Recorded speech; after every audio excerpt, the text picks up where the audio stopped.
شب قدر میں کریں کیا، یہ رات گزاریں کیسے؟ اس کے بہت سارے اعمال ہیں.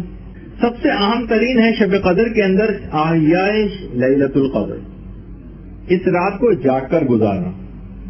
تھوڑی سی دیر کے لیے بھی نہیں سو سکتے. اگر آپ سوئیں تھوڑی دیر کے لیے بھی تو پوری رات کا ثواب آپ کے ہاتھ سے چلا جائے گا. الگ سے جاگنے کا بہت زیادہ ثواب، وہ ثواب ختم ہو جائے گا یا بہت ہی کم ہو جائے گا. اچھا، بہت سے لوگ اس میں شیطان بہت آپ کو اس میں مبتلا کرے گا، آپ کو بڑا پریشان کرے گا، کسی طریقے سے بھی چاہے گا کہ آپ اس رات کی فضیلت کو نہ حاصل کر سکیں. آپ کو عام راتوں میں آپ بڑی دیر دیر تک جاگ لیں گی، شب قدر میں ابھی آپ افطار کے تھوڑی دیر بعد سے نیند آنے لگے گی آپ کو. دیکھیے بڑا عجیب و غریب شیطان کا ایک یہ مسئلہ ہوتا ہے جو ہمارے لیے وہ پیدا کرتا ہے. تو تھوڑی سی دیر کو بھی نہ سوئیں، اور اس میں کوشش یہ کریں کہ لیٹیں ہی نہیں. وہ رات واقعی ایسی رات ہے کہ ساری تقدیرات لکھی جانے والی ہیں، اور اتنے اعمال ہیں اس رات کی جو اگلی کلاسز کے اندر آئیں گے کہ آپ کو یہ رات بہت چھوٹی محسوس ہوگی. شیخ شوستری جو بہت بڑے ہمارے عرفان کے عالم گزرے ہیں، وہ ایک جملہ کہا کرتے تھے کہ علیکم بِأَحْيَاءِ لَيْلَةِ الْقَدْرِ لِحَيَاةِ لَيْلَةِ الْقَدْرِ. اگر تم چاہتے ہو کہ تمہاری قبر کی پہلی رات نہایت آرام اور راحت کے ساتھ گزرے تو اس مبارک رات میں اپنے رب کے حضور شب بیداری کرو. بہت سے لوگ باقاعدہ مسکراتے ہوئے جس وقت دفن کیے، چہرے پر ایسی مسکراہٹ، نہ جانے یا تو اپنے زمانے کے امام کو دیکھ کر یا امیر المومنین علیہ الصلوۃ والسلام کو دیکھ کر ان کی مسکراہٹ.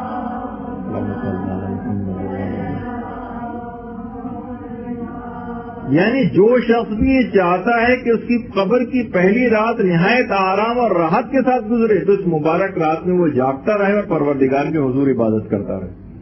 یہ بہت اہم چیز ہے کہ اس رات کو جاگ کر عبادت کرنا.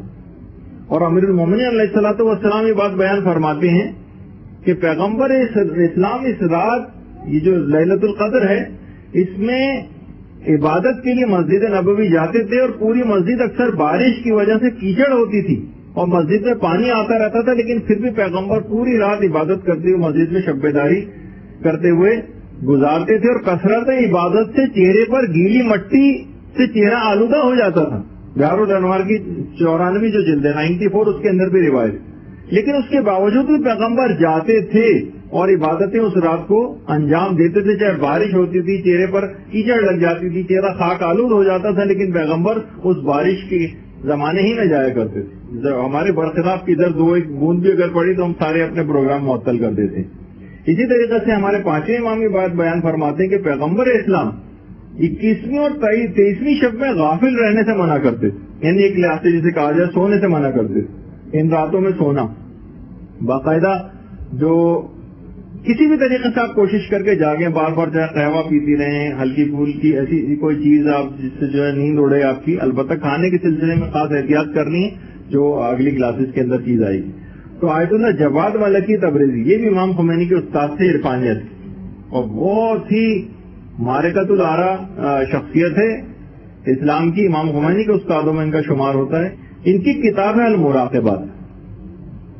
اس میں باقاعدہ انہوں نے ایک دعا ماہ رمضان کی کہا ہے کہ مہم ترین دعاؤں میں سے یہ دعا ہونی چاہیے کہ شب قدر میں پروردگار عبادت کی توفیق عطا فرمائیں. ایسا نہ ہو کہ آپ سوتی رہ جائیں، اور زیادہ سے زیادہ توفیق عبادت حاصل کرنے کے لیے دعائیں اس رات کو مانگنی چاہیے کہ پروردگار مجھے اس رات کی تمام خیر و برکات سے بہرامند فرما، اور دنیا و آخرت کی ہر چیز کو میرے لیے، میرے والدین کے لیے، میرے ماں باپ کے لیے اور میری اولاد کے لیے بھی مقرر فرما. باقاعدہ مراقبات میں کہا کہ اس کے الگ سے اہتمام کرنا چاہیے، بلکہ ابھی شب قدر آنے سے پہلے روزانہ کی دعاؤں میں آپ کو اس دعا کو شامل حال رکھنا چاہیے.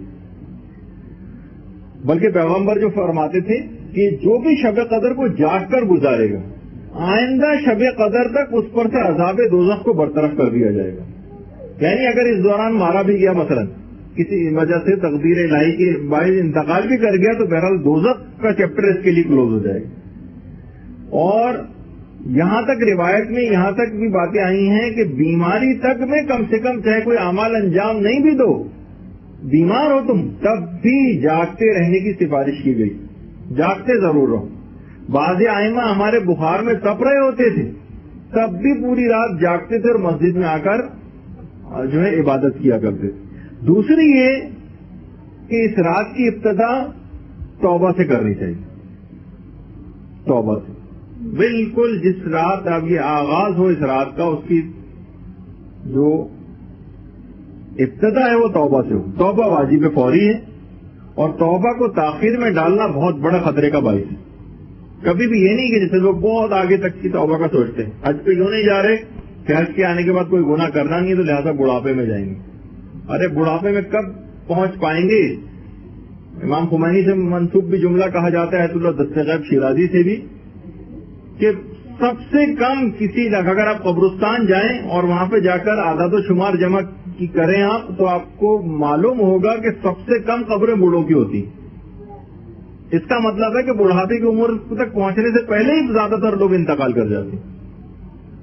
کسی بھی گھر میں جا کر آپ دیکھیں، دستغیب کہتے تھے کہ گھر میں اگر 6-8 افراد ہیں، 2-1 بوڑھے ملیں گے، باقی سب جوان. تو بہرحال یہ کہ ایک انسان بڑھاپے کی وجہ سے اس کو تاخیر میں نہ ڈالے.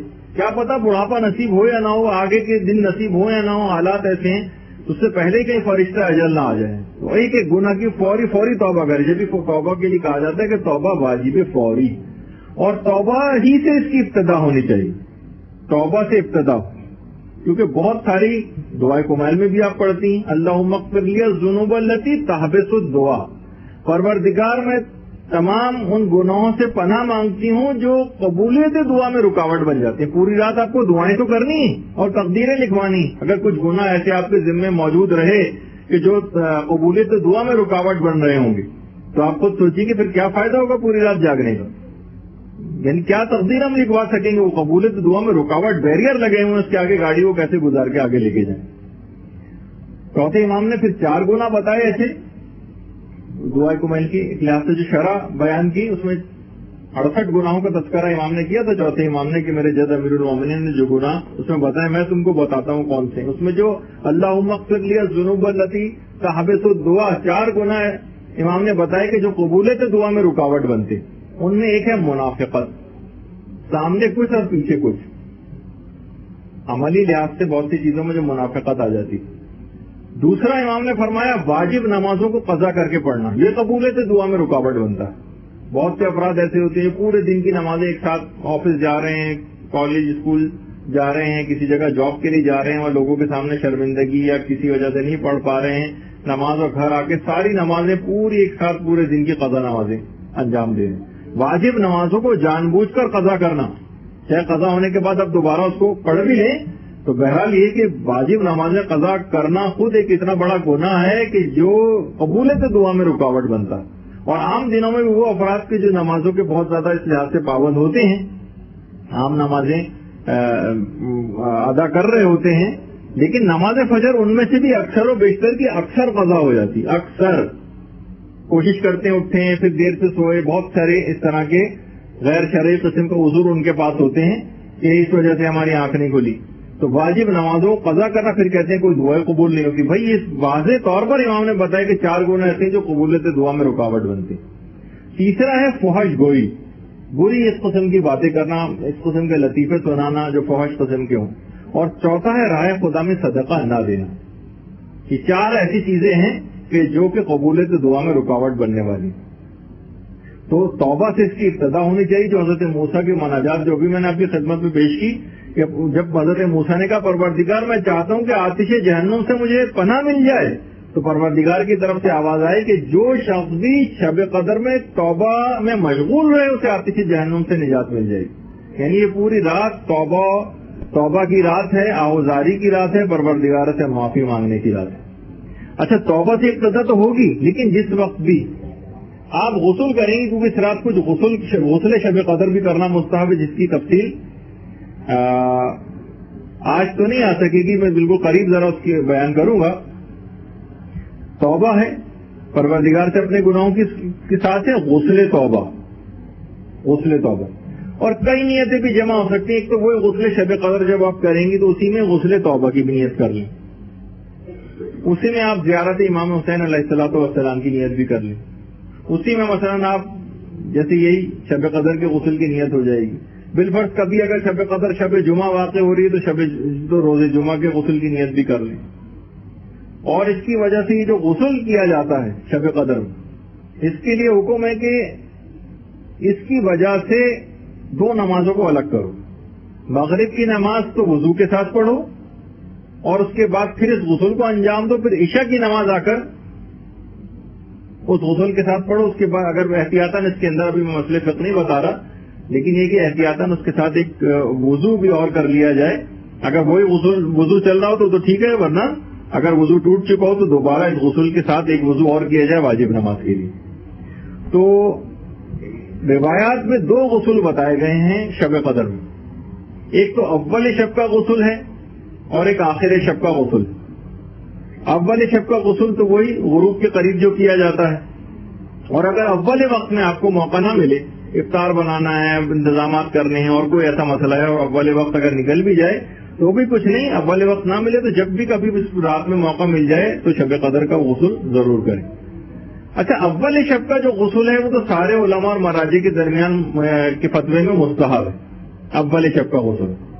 البتہ آخر شب کا غسل آقا خود یہ فرماتے تھے اس وقت، وہ کہتے تھے کہ آخر شب کا غسل میرے نزدیک اتنا ثابت نہیں ہو رہا ہے، اور اگر کوئی شخص پھر بھی کرنا چاہے شب 23 میں آخر شب کا غسل تو وہ رجا کی نیت سے کرے. امید ہے ثواب میں، لیکن کنفرم نہیں ہے میرے نزدیک کہ آخر شب کا غسل شب 23 میں بھی ثابت ہو. اور جو اور راتیں ہیں 19 اور 21 میں، اس میں تو آخر شب کا غسل بالکل بھی آقا کوئی کے نزدیک ثابت نہیں تھا. تو بہرحال آخر شب کو اگر غسل کو آپ چھوڑ بھی دیں، کم سے کم ایک غسل آپ اول شب میں ضرور اس کو انجام دے دیں. بلکہ جو ابن طاؤس نے اپنی کتاب اقبال کے اندر جو ایک روایت لکھی چھٹے امام سے، جس میں فرماتے ہیں کہ پیغمبر اسلام جو تھے وہ رمضان کی آخری 10 راتوں میں ہر رات کو غسل انجام دیتے تھے. ضروری نہیں کہ فقط شب قدر میں، ماہ رمضان کی آخری 10 راتوں میں تمام راتوں میں پیغمبر غسل کیا کرتے تھے. تو ایک تو یہ کہ بہرحال اسی رات کو جب آپ غسل کر ہی رہی ہیں تو اس کے اندر غسل توبہ کو بھی ایڈ کر لیں. اب سارے گناہوں سے گویا ایک لحاظ سے آزادی مل گئی، صاف ستھرے ہو گئے. اب جو بھی دعائیں کریں گے انشاءاللہ سب دعائیں وہ بولوں گی. وہ جب بھی آپ غسل کریں اس میں وہ والی دعا جو ہر غسل کی میں کرنا جو سب باعث ثواب ہے کہ اللہم اجعلنی من التوابین واجعلنی من المتطہرین. پروردگار تو مجھے توبہ کرنے والوں میں قرار دینا اور تو مجھے متطہرین پاک و پاکیزہ لوگوں میں قرار دینا. یہ والی ایک دعا ہے جو آپ عام طور پر بھی جتنے غسل آپ کرتی ہیں ان سب کے اندر بھی اس دعا کو پڑھنا بہت باعث اجر و ثواب ہے. اس کے بعد ہوگا عمل قرآن. عمل قرآن عمل قرآن جو سر پر قرآن رکھ کر ہوتا ہے. سر پر قرآن رکھ کر جو عمل قرآن ہوتا ہے، اور اس کے بعد پھر ایک دعا بھی پڑھی جاتی ہے، اللہم انی اسألک بکتابک المنزل وما فیہ وفیہ اسمک الاکبر واسماؤک الحسنی والی وہ دعا پڑھی جاتی ہے. تو خود سب لکھا ہوا ہے مفاتیح میں بھی، اور آپ کے پاس جو اعمال کی کتابیں ہوں گی. اور پھر آپ اللہم بحق ھذا القرآن و بحق من ارسلتہ والی دعا ہے، یہ پڑھی جاتی ہے. اس کے بعد بکا یا اللہ اور بے محمد اور بے علی اور آخری زمانے کے امام تک کے جو نام آتے ہیں وہ سب ہوتے ہیں. تو بہرحال سر پر قرآن رکھ کر جو عمل ہوتا ہے، اور اس کو مکمل خشوع خضوع کے ساتھ، بس کو رٹے رٹائے طریقے سے نہیں کہ ذرا سا ہم پکڑ رہے ہیں، کبھی ہاتھ میں درد ہو رہا ہے پھر دوسرے ہاتھ میں پکڑ رہے ہیں، پھر یعنی نازک مزاجی بھی بہت ہوتی ہے. ہاں اتنا اور بتا دوں کہ یہ ویسے تو شب قدر سے مخصوص ہی اعمال ہیں، البتہ یہ کہ رجا کی نیت سے آپ عام دنوں میں بھی اعمال شب قدر انجام دے سکتی ہیں. ایک مسئلہ ہے، علماء سے پوچھا گیا کہ کیا اعمال شب قدر کو کیا ہم عام دنوں میں انجام دے سکتے ہیں؟ تو وہاں سے جواب آیا بنیت رجا انجام دے سکتے ہیں، امید ثواب میں. کیونکہ ایسا نہیں ہے کہ عام دنوں میں یہ اعمال کرنے جائز نہ ہو، نہیں، جائز ہے، کر سکتے ہیں بالکل، لیکن بنیت رجا. ہاں البتہ یہ اس میں نہیں ہونا چاہیے کہ مثلا قرآن پڑھا جا رہا ہو اور ساتھ ساتھ مثلا یہ سب کام بھی اس میں چل رہا ہو. اچھا، اس کے بعد 2 رکعت نماز پڑھی جاتی ہے، نماز شب قدر. 2 رکعت نماز جو کہ شب قدر کے اعمال میں پڑھی جاتی ہے. حضرت موسیٰ نے مناجات جو پروردگار عالم سے کی تھی، اس میں ایک پارٹ اس کا یہ ہے کہ پروردگار میں تیری رضا حاصل کرنا چاہتا ہوں. دیکھا آپ نے کبھی وہ کہہ رہے ہیں کہ میں آتش جہنم سے پناہ چاہتا ہوں، کبھی کہہ رہے تھے میں قرب حاصل کرنا چاہتا ہوں. پروردگار نے شب قدر کے لحاظ سے بہت سے جواب دیے. پروردگار میں تیری رضا حاصل کرنا چاہتا ہوں. تو پروردگار کی طرف سے جواب آیا کہ جو شخص بھی شب قدر میں 2 رکعت نماز پڑھے گا اسے میری رضا حاصل ہو جائے گی. اور نماز کے بعد جو 70 مرتبہ استغفار پڑھنا ہے، استغفر اللہ و اتوب الیہ، اور اس میں بھی ہے کہ ابھی اپنی جگہ سے اٹھے گا نہیں کہ خدا اس کو اور اس کے تمام والدین کو بخش دے گا. بہت آرام سے بات سن لی آپ نے. اللہم صلی علی محمد.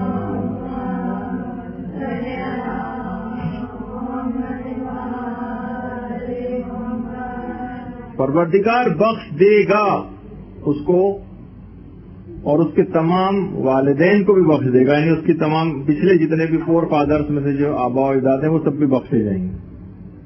اچھا، اس رات میں کچھ مخصوص دعائیں بھی ہیں اور کچھ مخصوص زیارتیں. بلکہ زیارتوں سے بھی پہلے ایک چیز اور، مثلا جو دعائیں ہیں اس میں دعائے ندبہ ہے، وہ اس کی رات ضرور پڑھیں. دعائے توبہ ہے، وہ اس رات کو پڑھیں.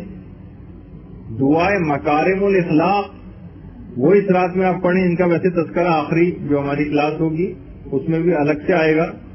دعائے ندبہ، دعائے توبہ، دعائے مکارم الاخلاق.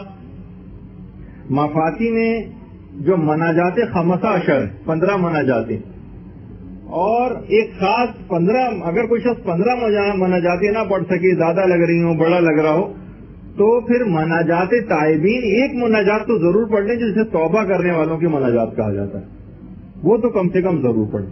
اسی طریقے سے شب قدر سے مخصوص زیارت امام حسین علیہ السلام. اللہم صلی علی محمد.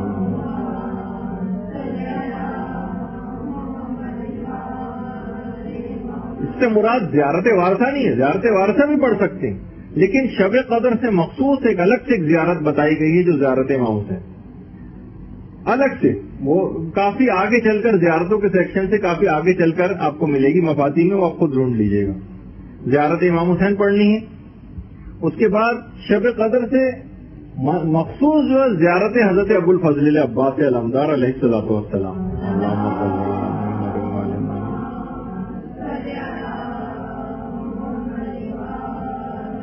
ایک تو عمومی زیارت ہے حضرت ابو الفضل عباس کی، وہ بھی چاہیں تو پڑھ سکتے ہیں، لیکن شب قدر سے مخصوص ایک الگ سے زیارت بتائی گئی، وہ آپ مفاتی کے اندر دیکھیے گا. اسی طریقے سے زیر آپ جو قبر حضرت عباس علمدار ہے وہ، اسی طریقے سے شب قدر سے مخصوص زیارت شہزادہ علی اکبر علیہ السلام دی.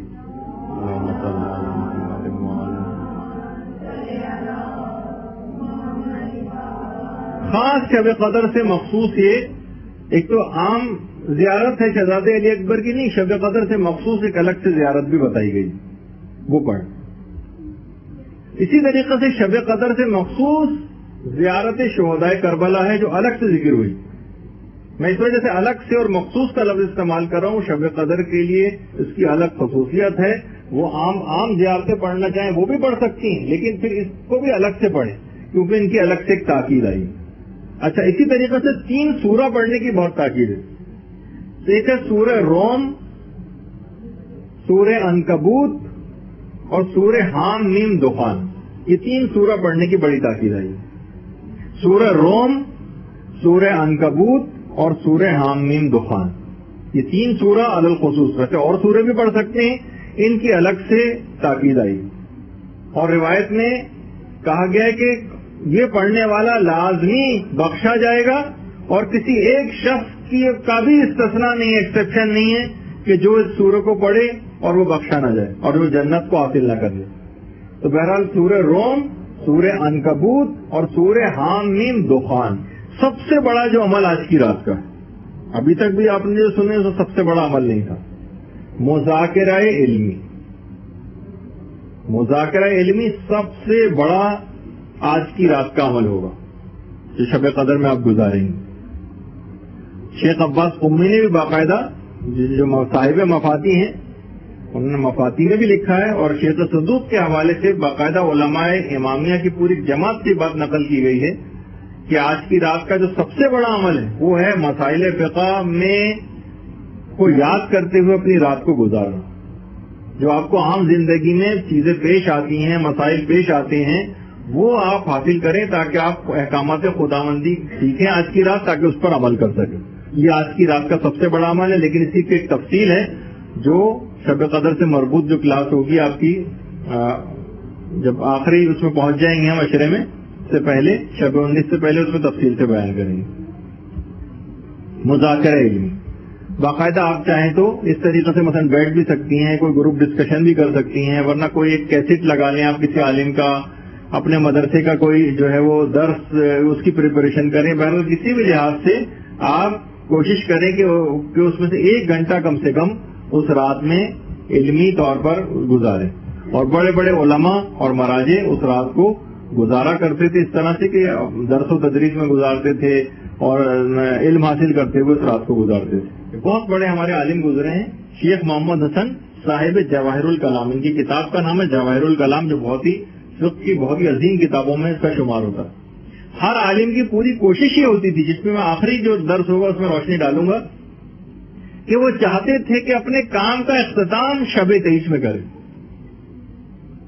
انہوں نے لکھا ہے باقاعدہ کہ تم کتاب جواہر الکلام فی شرح شرائع الاسلام فی مسائل الحلال والحرام، کہ میں نے خدا کے فضل سے اس کتاب جواہر الکلام کو رمضان کی 23ویں شب قدر میں مکمل کیا. باقاعدہ اپنی کتاب میں لکھا ہے انہوں نے. علامہ محمد حسین طباطبائی، انہوں نے جب اپنی تفسیر المیزان لکھی تو اس کو شب 23 کی یعنی جو شب قدر تھی اس میں اپنی تفسیر کو مکمل کیا، تاکہ کیونکہ ایک تو یہ بھی اس کا فائدہ ہے کہ یہ رات 1000 مہینوں سے افضل ہے، یعنی ہر ثواب 1000 سے ملٹی پلائی ہو جاتا ہے. تو انہوں نے کہا کہ اس پوری میرے سالوں کی جو محنت ہے اس کو میں مکمل کروں گا اس طرح سے کہ شب 23 میں مکمل ہو، تاکہ اس رات کو 1000 سے ضرب ہو جائے یہ ثواب اور عظیم الشان فوائد کی حامل بن جائے گی. تو بہرحال ایک مسئلہ یہ ہے. اور یہ رات جو ہے صاحب لیلۃ القدر سے تجدید عہد کی رات بھی،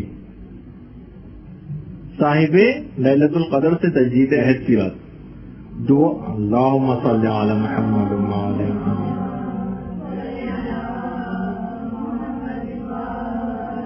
دعائے افتتاح بھی اگر ہو سکے تو اس میں ضرور پڑھیں دعائے افتتاح، ورنہ کم سے کم اللہم کل ولی کل فرج والی جو دعا ہے وہ تو اس رات کو بالکل فراموش نہ کریں.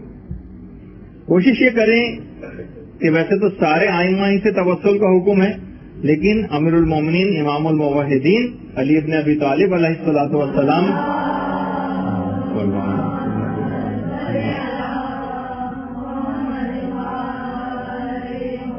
کو خصوصیت کے ساتھ یاد رکھنا ہے کہ بہرحال ان شب قدروں ہی میں امیر المومنین کی شہادت بھی واقع ہوئی ہے. اچھا، اسی طریقے سے امام زمانہ علیہ الصلوۃ والسلام کو اس شب کے اندر یاد رکھنا ہے.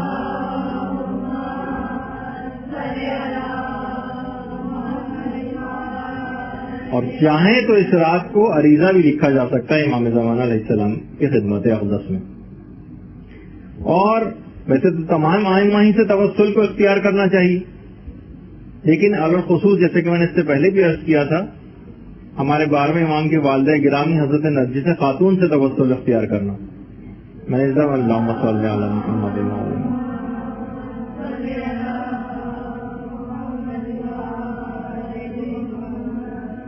کہ ویسے تو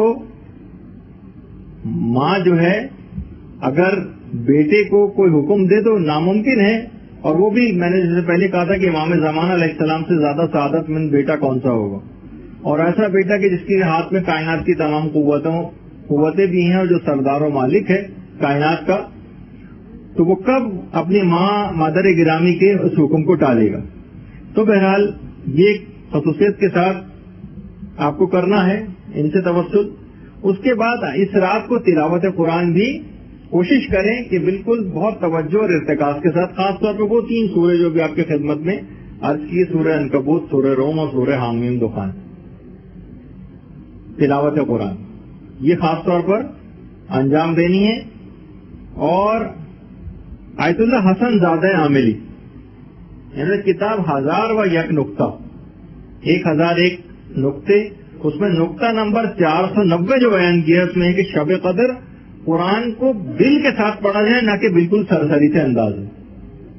پورے مکمل کنسنٹریشن کے ساتھ قرآن کو پڑھا جائے. یہ نہیں کہ بس جلدی جلدی جلدی جلدی ہمیں سورہ ختم کرنا, نہیں, ایسا نہیں. توجہ اور محبت کے ساتھ قرآن کو پڑھنا.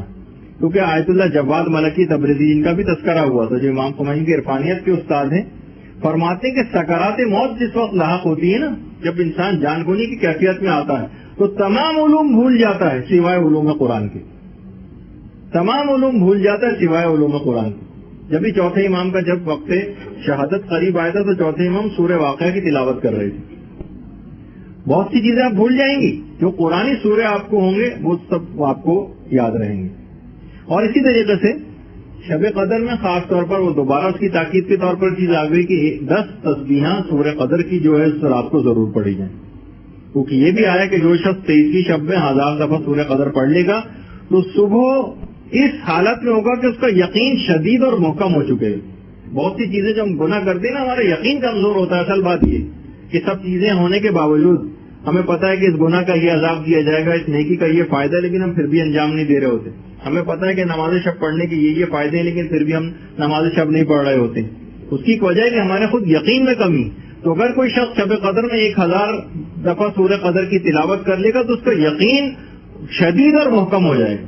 اور خاص طور پر ایک اور بات جو شب قدر کے اندر وہ کرنی ہے وہ ہے دعائے عافیت ضرور پڑھنا.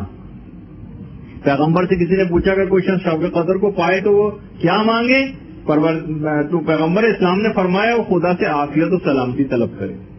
تو دعائے عافیت الخصوص ایک تو ویسی ہے جو مفاتی کے اندر دعائے عافیت ہے, صحیفہ کاملہ میں جو دعائے عافیت ہے, اور ایک ویسے مفاتی میں بھی مختصر ہے, اللہم انی اسألک العفو والعافیت والمعافات فی الدنیا والآخرہ, یا ولی العافیہ نسألک العافیہ و دوام العافیہ عافیت العافیہ عافیت الدین والدنیا والآخرہ. یہ بھی ایک دعا ہے جو مختلف سجدوں میں بہت سے پیش امام حضرات بھی پڑھا کرتے ہیں. یعنی مختصر ترین دعائیں عافیتیں بھی ہیں جو بہرحال میں بہت تیزی سے کہتا ہوا گزر گیا, جو آپ کو کتابوں میں مل جائیں گی. خاص طور پر جو تعقیبات نماز کی ہوتی ہیں, جو نماز سے مربوط کتابیں اس میں, ورنہ خاص طور پر یہ تو بہت ہی جامع کہ جب چوتھے امام دعائے عافیت پڑھتے تھے تو یہ والی جو دعائے عافیت ہے اس کا ترجمہ کے ساتھ کوشش کریں کہ آپ پڑھیے گا اس رات کو تو آپ کو اندازہ ہوگا کہ بڑی اس کی اہمیت ہے. علامہ مجلسی یہ فرماتے تھے کہ آج کی رات کا جو بہترین عمل ہے وہ اپنے لیے دنیا اور آخرت کی دعائیں مانگنا ہے, اپنے والدین کی دنیا اور آخرت کی دعائیں, اپنے مومن بھائیوں کے لیے دنیا اور آخرت کی دعائیں, اور خاص طور پر محمد و آل محمد علیہ السلام پہ درود بھیجنا وہ بہت بڑی عبادت ہے.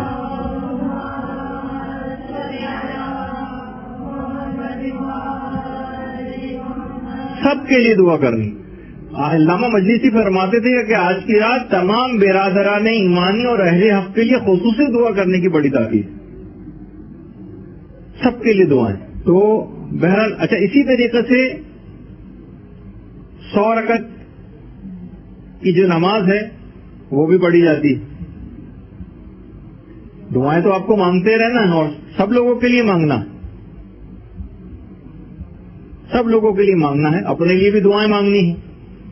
اچھا, اپنے لیے اپنے خاندان والوں کے لیے آپ اس طرح سے بھی کر سکتی ہیں کہ ورنہ آدمی نا بھول جاتا ہے بہت سے لوگوں کے نام. تو آپ ایسا کر لیں کہ یعنی میں اپنا ایک ذاتی طریقے کا جو میں نے اپنا ایک فارمولا بنایا ہوا ہے وہ آپ کی خدمت سے شاید آپ کو بھی اس سے فائدہ ہو جائے, کوئی مس نہ ہو جائے. اوپر سے بالکل شروع کیجیے. پہلے تو پروردگار کی حمد و ستائش اور تعریف و توصیف جو کہ دعاؤں کا ایک حصہ ہے کہ کوئی بھی شخص دعا کرنا چاہے تو آج کی تو کلاس میں اتنا وقت نہیں بچا ہمارے پاس کہ میں آپ کو خدمت میں پیش کروں, ورنہ جو دعائیں مانگیں گی آپ تو 16-17 کچھ ایسی شرطیں ہیں, اگر وہ آپ پوری کریں جو بہت آسان ہے تو کوئی امکان ہی نہیں رہے گا کہ وہ دعا رد ہو جائے. وہ انشاءاللہ اگلی کلاس میں آئے گی. تو اپنی جو دعائیں آپ کو مانگنی کی, وقت بہت کم ہے, چیزیں بہت زیادہ ہیں, اس وجہ سے ہر چیز کو مجھے یہ کہنا پڑ رہا ہے کہ اگلی کلاس میں آئے گی. تو اپنے لیے بھی جو دعائیں آپ مانگیں اور اپنے گھر والوں کے لیے, خاندان والوں کے لیے, کوئی رہ نہ جائے, اوپر سے شروع کریں. اس کے بعد جو کائنات میں افضل ترین شخصیت کون ہے, پیغمبر اسلام سے مربوط جو آپ کی دعائیں ہو سکتی ہیں کہ ان کی شفاعت سے بہرامند فرما, ان کو ہم سے راضی و خوشنود فرما. اسی طریقے سے پھر ائمہ معصومین علیہ السلام ہیں, اور اس کے بعد آپ کے جو آبا و اجداد جو مرحوم ہو چکے ہیں وہ ہیں, علماء اعلام ہیں جو پہلے گزر چکے ہیں, ان کے حوالے سے کچھ دعائیں ہیں. ہوتے ہوتے پھر خاندان کا جو بزرگ آپ کا ہو سب سے, وہاں سے آپ شروع کریں, پھر نیچے یعنی جو ہم کہتے ہیں ڈسینڈنگ آرڈر آف فریکوینسی, اوپر سے نیچے کی طرف جو جس میں آپ آتی ہیں. تو اس سے آپ کو یاد رہے گا کون اس سے چھوٹا کون ہے، اس سے چھوٹا کون ہے، یہاں تک کہ ہوتے ہوتے پھر ایک لحاظ سے سب سے چھوٹی آپ ہی ہوں گی، بچیں گی، تو آپ اپنے لیے پھر آخر میں جو ہے اپنی سب سے آخر میں اپنے لیے دعا، الجار ثم الدار، پہلے پڑوسی اور دیگر لوگوں کے لیے دعا اور آخر میں اپنے آپ کے لیے. تو اس سے ایک فائدہ یہ ہوگا کہ تمام وہ دعائیں جو آپ نے دیگر لوگوں کے لیے کی ہوں گی ان سب کا ثواب بھی فرشتے کہیں گے جتنی آپ نے دیگر لوگوں کے لیے دعائیں مانگی ہیں وہ سب کی سب پروردگار فرشتے دعا کریں گے کہ اس شخص کے اپنے حق میں قبول فرما لیں. تو جو آپ نے دوسروں کے لیے کی گئی ہوں گی وہ آپ کے اپنے حق میں قبول ہو جائیں گی، اور پھر آپ کی اپنی الگ سے کچھ مخصوص دعائیں بھی ہوں گی، ظاہر ہے وہ بھی آپ کو انجام دینا ہے اور وہ مانگنا ہے. تو بہرحال بہت ساری چیزیں اس طریقے سے اس کے اندر آتی رہیں گی، آگے بڑھتی رہیں گی. تو آپ کو خود اپنی بھی دعائیں مانگنا ہے اور اپنے تمام مومنین بھائیوں کے لیے بھی دعائیں مانگنی ہیں. اور یہ بھی بات آپ کی خدمت میں بیان کر دی جائے، ویسے تو تفصیل جس کی جو ہے وہ کافی زیادہ ہے بھی باقی، لیکن بہرحال چونکہ اب بالکل وقت نہیں بچا بلکہ وقت ختم ہی ہو گیا، تو بہرحال آخر میں اس دعا کے ساتھ، کیونکہ ابھی ہماری اگلی 2 کلاسیں اور باقی ہیں، اس میں مزید تفصیل بھی آپ کے سامنے بیان کریں گے. وہ یہ ہے کہ بہرحال پروردگار اس رات کو کی جو حلاوت ہے دعاؤں کی، مناجات کی، قرآن کی، اس رات کے اندر ہمیں مرحمت فرما، اور وہ تمام توفیقات اور وہ تمام نعمتیں جو علماء، صالحین اور متقی افراد کو تو نے میسر کر رکھی ہیں، پروردگار اس میں ہمارا بھی حصہ قرار دے، اور پروردگار ہمارے ان پھیلے ہوئے ہاتھوں کو نامراد نہ فرما، اور تمام ظالموں، خاص طور پر امریکہ، اسرائیل اور مسلمانوں سے برسر پیکار تمام ظالموں کو نیست و نابود فرما، اور تمام گمراہوں کو اور بدعمال لوگوں کو راہ ہدایت دے، اور ہمیں پرچم ولایت کے ساتھ مشہور فرما. تو اس دعا کے ساتھ ہم آج کی اپنی گفتگو کو اختتام کر رہے ہیں. برحمتک یا ارحم الراحمین وصلی اللہ علی محمد وآلہ الطاہرین.